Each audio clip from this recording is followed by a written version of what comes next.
talking about that nightmare uh, bus trip that I took to Charleston, South Carolina in March. Um, yeah, so the first time we stopped in Dallas, and I got cigarettes there. It was like $8 a pack of cigarettes in Dallas, Texas, and then we had a layover there, which was like 2 hours, 3 hours, long time to be waiting um, for a bus. And then um, we finally left, and we went to through other states, and we had a long stop in, I think, Birmingham, Alabama, where my mom had restroom issue. Of course, she has dementia, and she's got restroom problems and all that type of stuff. Um, but anyways, I had to help her change and stuff like that, and then I almost got into a fight on the bus, and because people were running around and over my mother, and I took up for my mom. I was like, almost picked a fight with one of the guys, and they were, you know, talking shit on the bus when we got up back on the bus about, the guys in Atlanta are big, and he's not going to be a. I was like, how is what I did wrong? I took up for my mother. I can't just. And she's 71, 70, about to be 72. I don't see how that's wrong. Making people wait till because the next time we got off of the bus was in Atlanta, and I made them wait. And I was like, I've already been to Atlanta many times, and nobody gave me no shit there.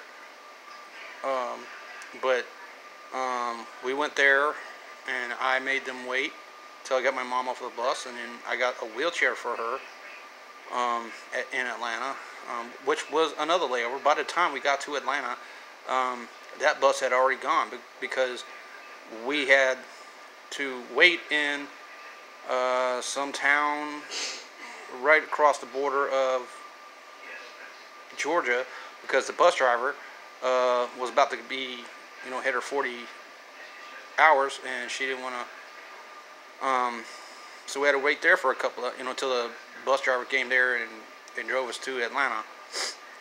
Once we got to Atlanta, we had to change buses. I had to change tickets because we were already late. And then when we get to Charleston, South Carolina, we stayed the night in a hotel right next to the bus station, which I'm never going to stay in that hotel again. Anytime I go back in the future, if I ever go back to South Carolina, I'm not staying there. That place sucks. So anyways, I went to go see my brother who's autistic, and I was going to get him out for like 30 days, get him out here to Texas, see if he liked it. If he did, it was going to transfer all his stuff out here to me.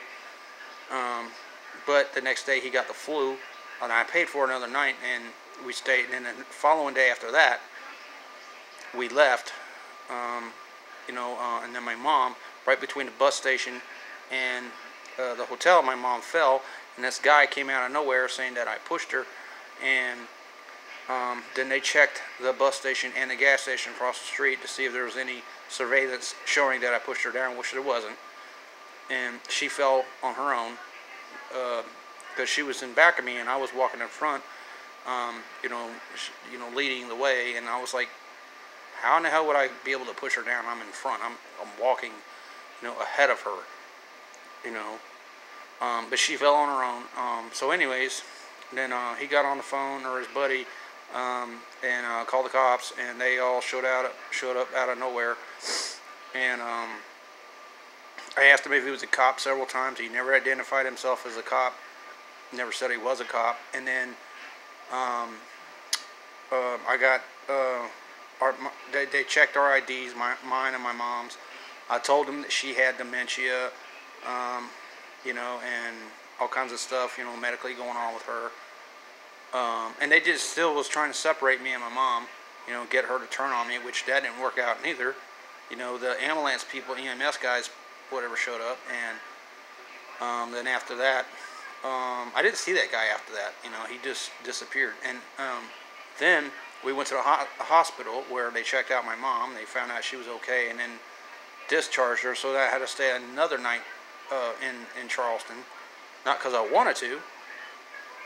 So that was something that I never anticipated. I didn't plan on any of that shit, you know. But that's some of the shit that happened while we were there.